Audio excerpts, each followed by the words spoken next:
testimonyo, alalahanin yung Kristiyano kayo.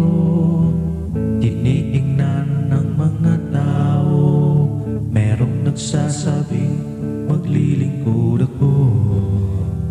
Ang buong buhay ay sinusuko, ngunit pagkalipas ng ilang linggo, ang sabi niya'y tisod-tisod ako. Hala-hala, mag-ingat kayo sa inyong testimonyo, alalahanin yung Kristiyano kayo.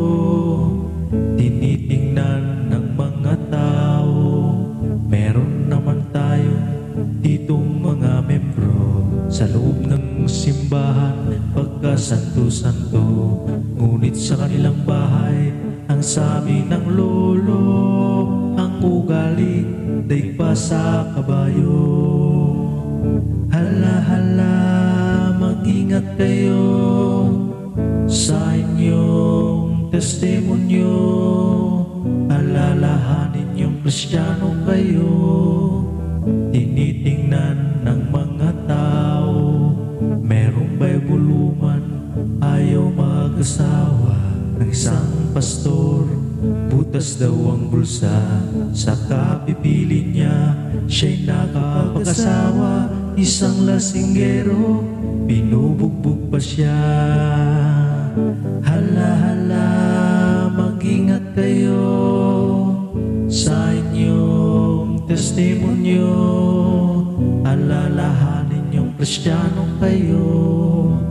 Tinitingnan ng mga tao, merong isang binata, tapat kong maglingkod, kahit sa pagsubok hindi natitisod. Merong isang dilag, puso niya'y nalugod, binata'y binasted, biglang tumalikod.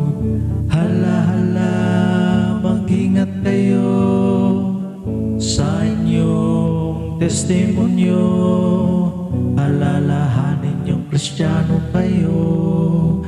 Tinitingnan ng mga tao, may isang Kristiyano, grabe kung sumunod, kahit utos ng pastor at utos ng Diyos. Ngunit nagka-problema, pananalig ay nasubok, Kristiyanong nag-backslide, pinalo ng Diyos.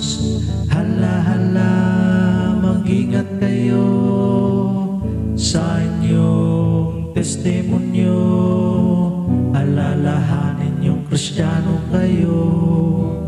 Tinitingnan ng